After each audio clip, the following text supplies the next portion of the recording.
She said, "If I want to spend the night out, I don't owe you an explanation." I said, "Then neither do I." She came home at noon the next day. I'd moved out. Everything gone. Just a note. Out indefinitely. No explanation needed. Hey viewers, before we move on to the video, please make sure to subscribe to the channel and hit the like button if you want to see more stories like this. Thanks.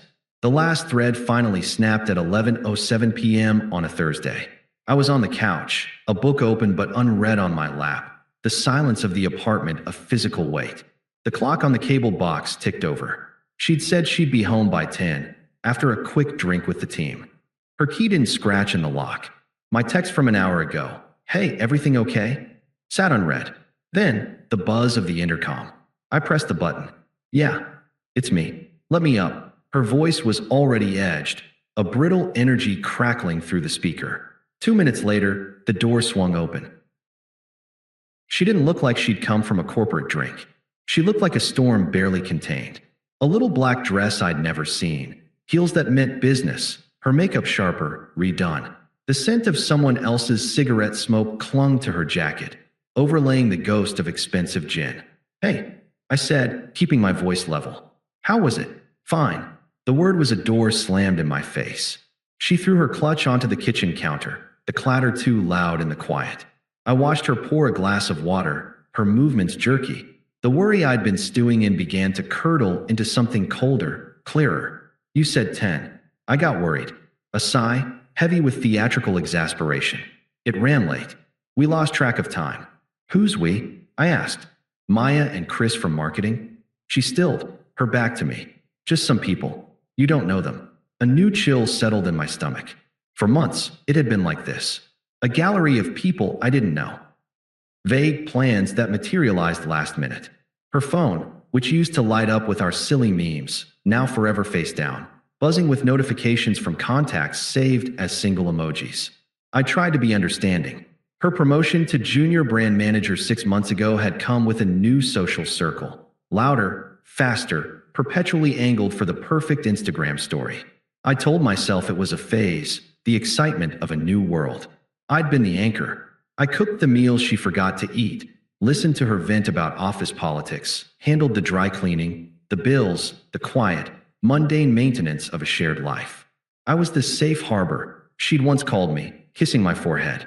The memory felt like an artifact from a different civilization. "Look," I said, standing up. The book slid to the floor. I didn't pick it up. "It's a weeknight. You're dressed for a club, not a post-work debrief." "I'm not an idiot, Sarah. Just be straight with me." "What's the plan? Are you going back out?" She turned then, and the look on her face wasn't guilt or contrition. It was pure, undiluted annoyance, as if I were a fly buzzing around a prize she was trying to enjoy. "Why does everything need to be an interrogation with you?" "Yes, Maya and some of the others are heading to Lux. I said I'd meet them. Now? It's past 11. So? What? I have a curfew." She laughed, a short, harsh sound. "God, you're suffocating sometimes." The word landed like a physical blow. Suffocating. For waiting up. For caring. I took a slow breath, the icy clarity spreading from my core. "I'm not trying to suffocate you. I just like to know you're safe. I'd tell you if I was going to be out all night. Well, maybe you should get a life of your own and you wouldn't be so obsessed with mine." She fired back, grabbing her clutch again, checking her reflection in the dark microwave door. That was her latest refrain. Get a life. My life, for 3 years, had been us. My friends had become our friends. My hobbies had flexed to fit our shared time. I'd seen it as building something. She now framed it as a personal failing. "So, you're going to Lux," I stated, my voice flat. "And you'll be back when?" She whirled around, her eyes flashing. "I don't know. When it's over. When I feel like coming home." She took a step toward me, not in intimacy, but in challenge. "Look, let's get one thing crystal clear. I'm a grown woman. If I want to spend the night out, I don't owe you an explanation. Not to you, not to anyone. This isn't a custody agreement. I'm not your child." The words hung in the air, toxic and final. They weren't just about tonight. They were a manifesto. They were the dismissal of every quiet worry, every gentle question, every shared responsibility, every silent promise that had built this home. They reduced 3 years of partnership to a prison guard and an inmate. I felt a strange, quiet click inside my head. The noise of anxiety, the hum of desperate love, the static of confusion, it all just stopped. A perfect, silent void opened up. In that void, there was only her statement, clean and sharp as a surgical blade. I looked at her, really looked, not at the woman I loved, but at the person standing in front of me, defiant, entitled, already halfway out a door I hadn't even realized was open. I didn't shout. I didn't plead. I didn't even feel angry. I just felt done. I nodded once. A small, accepting motion. "You're right," I said, my voice so calm it surprised even me. It was the sound of that internal void. "You don't." A flicker of triumph crossed her face. She'd won. She'd established her dominance. I met her eyes and delivered the corollary, the only logical response to her new rule of law. And then neither do I. She blinked, the triumph faltering, replaced by a flicker of confusion that quickly hardened into a sneer. She thought I was being petulant, throwing a childish comeback. She didn't hear the finality in it. "Whatever," she scoffed, rolling her eyes. She adjusted her dress, a queen dismissing a jester. "Don't wait up." And with that, she was gone. The door closed with a firm, definitive thud that echoed in the hollow apartment. Silence. Not the anxious silence of waiting, but the profound, echoing silence of absolute conclusion. I stood there for a full 5 minutes, just breathing in the silence. The ghost of her perfume and cigarette smoke still lingered. The echo of her words, "I don't owe you an explanation," replayed on a loop, but now it sounded less like an attack and more like a user manual. Instructions for disassembly. A strange energy, cold and purposeful, began to course through me. The grief was there, a vast, dark ocean waiting to pull me under, but for now, I was standing on an ice floe of pure focus. I had to move before the grief thawed and swallowed me. I walked to the bedroom we shared, our room. I looked at the king-sized bed, the mismatched nightstands, hers cluttered with skincare, mine with a book and a watch. The framed photo on her dresser from a trip to the coast 2 years ago, our faces wind-whipped and happy. It all looked like a museum exhibit. Life of a couple, circa when she still pretended. I didn't touch her things. They were no longer my concern. From the top shelf of the closet, I pulled down my old, sturdy suitcase and a set of moving boxes I'd kept from our last move. I started with my closet. Clothes, shoes, belts. Methodical, efficient. No hesitation. Each item folded or placed, not with sentimental care, but with the practicality of a soldier breaking camp. The suitcase filled with a week's worth of essentials. The boxes began to swallow my books, my vinyl records, the small toolbox my dad gave me, the framed diploma, the goofy ceramic mug I'd made in a college pottery class. Around 1 a.m., my phone buzzed. A text from her. "Maya's phone is dead, charging at the bar. Just so you don't send the cops. Having fun. Don't be mad." I read it. The old me would have felt a pang, would have texted back, "Please be safe." The new me saw only a notification, an update from a distant satellite that was losing signal. I didn't reply. Instead, I went to my phone settings and changed her contact name from Sarah Redhart to S. Then I opened the banking app and transferred my half of the last paycheck into my personal savings account, separate from our dwindling joint fund for future trips. The numbness was a superpower. It let me move through the apartment like a surgeon, removing the vital organs of my former life. I took my PlayStation, my laptop, my headphones. I left the TV we'd bought together, the fancy stand, the decorative pillows she'd obsessed over. I packed the good knives my mother gave us, but left the pots and pans. I was curating a new existence, not looting the old one. In the living room, I paused before the bookshelf. Our books were intermingled. Carefully, I slid mine out, leaving gaps on the shelves like missing teeth. Her trendy novels, self-help guides, and photography books stood alone, suddenly looking lonely and forlorn. By 4 a.m., the physical work was largely done. A stack of 4 boxes and my suitcase sat by the front door. The apartment looked ransacked, but only in a specific, targeted way. My spaces were voids. Her spaces remained, a shrine to a person who wasn't coming back to the life she'd left. I sat at the now-bare kitchen counter with a notepad. The blank page stared back. What was there left to say? All the pleas, the accusations, the questions, they were invalid under the new rules. She had written the terms. I picked up a pen. I wrote 5 words. Out indefinitely. No explanation needed. I didn't sign it. It needed no signature. The author of the philosophy was clear. I propped it against the empty fruit bowl on the counter, the only thing in the center of that wide, empty surface. A minimalist monument to the end. At 6 a.m., as a gray dawn bled into the sky, my buddy Leo's truck pulled up outside. I texted him an hour ago. Need a favor? No questions. He asked none. He helped me load the boxes and suitcase into the back, his face grim but understanding. He clapped me on the shoulder as I locked the apartment door for the last time and dropped the key through the mail slot. "You okay, man?" he asked as we pulled away. I looked out the window at the sleeping city. "I will be," I said, and for the first time, I believed it. The new place was a furnished studio, smaller, brighter, overlooking a different street. It smelled of clean linen and possibility. Leo helped me haul my boxes inside. When he left, the silence returned, but this one was mine. It wasn't the silence of absence. It was the silence of a blank page. I took out my phone. Before I could think, before the old, weak pain could resurface and suggest maybe I should wait, maybe I should hear her out, I went to my contacts. I selected S. I pressed block contact. Then I opened Instagram, Facebook, Spotify, every shared digital thread, and severed them all. One by one. Block, delete, unfollow. A digital vanishing. By 8 a.m., I was a ghost in the machine of her life. The man who waited up, who worried, who cooked, who asked for explanations. He had ceased to exist. All that remained in that old apartment were the echoes of her own words, and a note throwing them back, cold and exact. I sat on the floor of my new, empty studio, my back against a box of books, and watched the sun fully crest the buildings. I didn't cry. I just breathed. The game she had invented was over. I had simply chosen to stop playing and walked off the field without a word. The silence in the studio was a living thing. For the first 2 days, it was a deafening roar.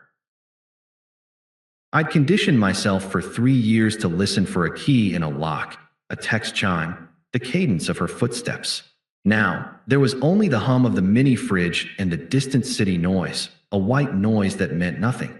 I didn't turn on the TV. I let the silence press in until it stopped being an absence and became a presence. My own. I didn't break. I worked. I unpacked my boxes, placing books on the single shelf, hanging my clothes in the narrow closet. The sterility of the furnished space was a relief. There were no memories in the beige walls, no ghosts in the generic landscape print. It was a clean room in a mental hospital, and I was the sole patient, administering my own cure. The first week was a lesson in tectonic shifts. The instinct to text her a funny billboard, to ask what she wanted for dinner, was a phantom limb, aching and firing useless signals. Each time, I'd feel the impulse, pause, and then deliberately do something for myself. I'd go for a run until my lungs burned. I'd cook a single steak, eating it straight from the pan. I'd reread a chapter of a book I loved. I was retraining my brain's reward system, divorcing it from the chemical dependency of us. I expected a tsunami of emotion, rage, despair, a weeping breakdown on the thin studio carpet. It never came. Instead, there was a profound and unsettling calm. The grief was there, but it was a quiet, sedimentary layer beneath the active soil of my new life. I realized the worst of the mourning had happened in the final months, while I was still beside her, watching the woman I loved slowly replace herself with a stranger. The actual leaving was just a formality. My phone, now a quiet tool, told a story of its own. The first day, there was nothing. The void I'd created held. On the evening of the second day, my screen lit up with a call from an unknown number. I let it ring out. A voicemail notification appeared. I deleted it without listening. The rules were the rules. On the third day, 2 calls from the same unknown number, followed by a text from a different one. Unknown number, 10:14 p.m. This is Maya. Sarah is freaking out. What the hell did you do? Call her. I stared at the text. What the hell did you do? The framing was perfect. In their narrative, I was the active agent of chaos. Her declaration of independence, her night out, my quiet dissolution of our life. These were not causal links. My action was an unprovoked earthquake. I felt a flicker, not of anger, but of cold satisfaction. The first flying monkey had been deployed. I blocked the number. The true outline of her unraveling came in fragments, a puzzle assembled from stray data points. A week after I left, I logged into the shared cloud storage we'd used for bills, a task I'd always handled. I needed a PDF of our old lease. The most recent uploaded file wasn't a bill. It was a screenshot uploaded from her phone 4 days prior. It was a text conversation with someone saved as JFire. JFire, 12:03 p.m. last night was wild. LL, you good? Sarah, 12:15 p.m. I'm not good. My boyfriend moved out. He took everything. JFire, 12:17 p.m. Damn, that's deep. Sorry about that.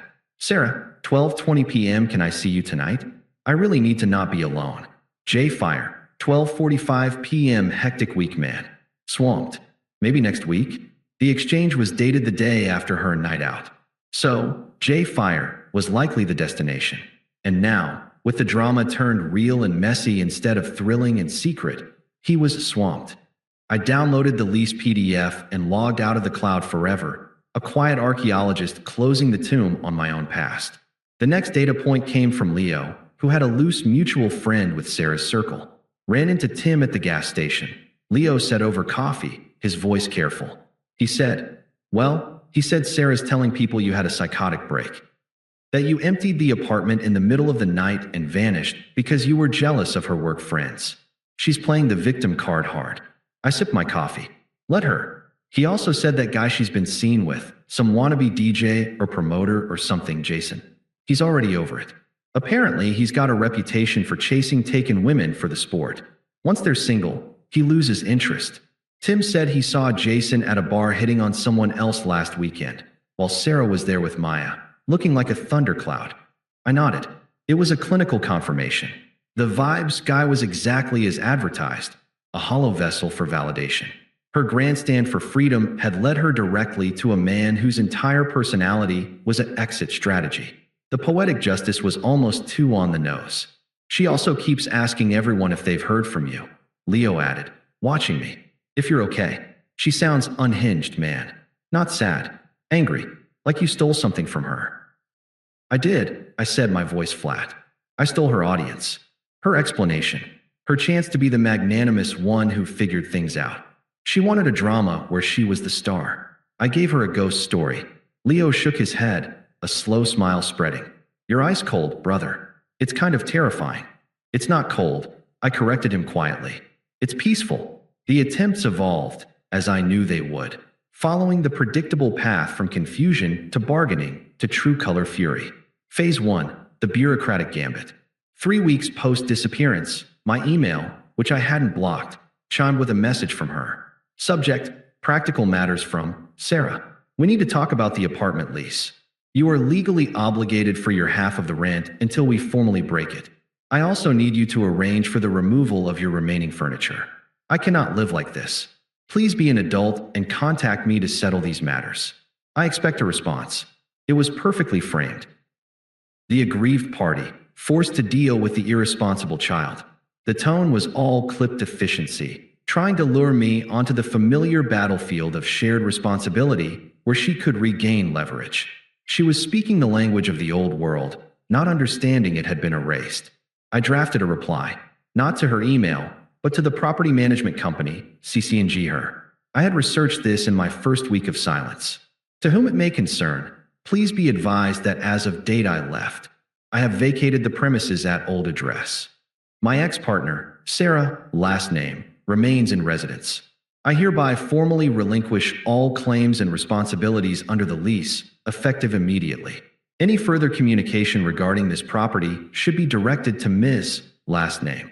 Attached is a copy of my government ID and a signed letter of relinquishment. Sincerely, I sent it. A minute later, her email address erupted into my inbox with a flurry of replies, all desperate to undo it. Do not accept this. This is not agreed. We need to discuss. The professional veneer had cracked in under 60 seconds. I set up a filter to send all emails from her address directly to a folder labeled Archive. I never opened it. Phase 2, the emotional ambush. A month in, the voicemail came. She must have borrowed a phone from a stranger or bought a burner. The number wasn't blocked. Her voice was thick, ragged, a performance of shattered glass. Hey, it's me. Please just listen. I'm at the apartment and it's so empty. I can't sleep. I keep hearing the door and it's never you. What you did, it was so cruel. So final. I didn't mean it, okay? What I said. I was stressed. I was drunk. I was an idiot. He was nothing. A mistake. You were my everything. My real life. Please, I just need to hear your voice. I need you to tell me why. Why would you do this to us? To me? After everything? Just give me an explanation. One explanation. Please. The hypocrisy was a sublime work of art. I need an explanation. The very commodity she had declared obsolete. Her voice broke on a sob at the end. The old me would have felt his heart tear in two. The new me listened with the detached analysis of a linguist. The subtext was clear. My new source of validation vanished, and the old one is not responding. This is inconvenient and painful. Restore my supply. I saved the voicemail, not out of sentiment, but as a benchmark, a before and after snapshot of her desperation. Then I deleted it and blocked the new number. Phase 3, the flying monkey attack. 2 days after the voicemail, my phone rang with a local number. I answered out of habit. Finally, a sharp female voice barked. Maya, do you have any idea what you've done? You have completely destroyed her. Hello, Maya, I said, my voice neutral. Don't you hello me. She's a wreck. She can't work. She's crying constantly. You ghosted her like a coward over one stupid fight. What is wrong with you? Real men talk things out. I waited a beat, letting her fury echo in the void. She established the rules of the relationship, I said, my tone conversational, as if explaining a simple math problem. I followed them. The discussion is over. There was a sputtering silence on the other end. What rules? What are you talking about? If I want to spend the night out, I don't owe you an explanation, I quoted verbatim. She was very clear. I applied the principle universally. It seems fair. You can't be serious. That's insane. You're twisting her words to justify abandoning her. I'm not justifying anything, I said, the calm in my voice now a weapon. I'm stating a fact. She drafted the policy. I enacted it. The result is her problem to manage, not mine. Please do not contact me again. I ended the call. Block that number too. The fortress of my peace was quiet once more. Phase 4, the public confrontation. The ambush came 8 weeks after I left. I was leaving the gym on a Saturday morning, sweat damp and pleasantly drained, headphones in. A figure stepped directly into my path. I looked up. It was Sarah, but a diminished, frayed version. Her hair was pulled back in a messy bun, her eyeshadow smudged as if from old tears, not a fresh application. She wore leggings and an oversized sweatshirt that belonged to someone. Maybe Jay Fire. Maybe just a souvenir from her newfound chaos. I pulled one headphone out. Excuse me, I said, making to step around her. You left me. The words were a raw accusation, hurled at me in the bright sunshine of the parking lot. You left everything. What? I stopped, looked at her. There was no love here, no fond memory. Just the person who had authored my pain, now standing in front of me demanding an invoice for it. I didn't leave you, I said, my voice even. I exercised a clause in our informal contract. The no explanation needed clause. You drafted it. Her face contorted, confusion and rage battling. That's not fair. That was in the moment. You're taking it out of context to punish me. No punishment. I shook my head slowly. Just precedent. You said it. I honored it. Now, if you'll excuse me. I moved to walk away. Her hand shot out, gripping my forearm. Her touch felt like a static shock, unpleasant and alien. Wait, you can't just, we have to talk. About the security deposit. About us. I looked down at her hand until she released it. I met her eyes, and in mine she must have seen the absolute void, the complete emotional vacancy where she once resided. There is no us, I stated, a simple report of the weather. There is you, and there is me. The connection you are referring to was terminated. By you. The paperwork just took a night to process. Her desperation curdled, finally, into the true color anger I knew was underneath. The victim mask slipped, revealing the entitled architect of her own disaster. Her eyes narrowed, her lips pulled back from her teeth. You're a heartless bastard, she hissed, the venom pure and undiluted. I hate you.